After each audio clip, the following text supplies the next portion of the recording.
Hello friends, आप देख सकते हो कि यहाँ पे MB electro system limited IPO जो 30 जुलाई को ओपन हुआ है और 3 जुलाई मीन्स आज लास्ट डे है। मतलब आईपीओ का तीसरा दिन है गाइस, ऐसा समझ लो। ठीक है, तो अभी इसमें अप्लाई करोगे या नहीं, इसका देखो प्राइस है 425। एक लॉट के हिसाब से मेन बोर्ड में आपको 15,000, एचएनआई में 210 और बिग में 10 लाख तक आपका अकाउंट में रहना चाहिए।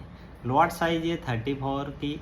अभी देखो कि 4 अगस्त को मतलब इस मंथ का सबसे पहला आईपीओ, बड़ी आईपीओ 4 अगस्त को अलॉटमेंट है और 6 को लिस्टिंग है इसका। सभी मेंबर्स इसमें अप्लाई करेंगे। अगर एक लॉट भी आपका अलॉटमेंट मिल गया तो आराम से आपको 3,000 से लेके 3,500 तक अभी इसका ग्रे मार्केट प्रीमियम बता रहा है। ठीक है, तो सभी मेंबर्स आप लोग जितनी बने उतनी रिटेल, एचएनआई जितनी बने उतनी एप्लीकेशन कीजिए। ठीक है, अच्छा प्रॉफिट मिलेगा। इस मंथ का खर्चा आपका निकल जाएगा इसमें से। ठीक है, तो बढ़िया है आईपीओ।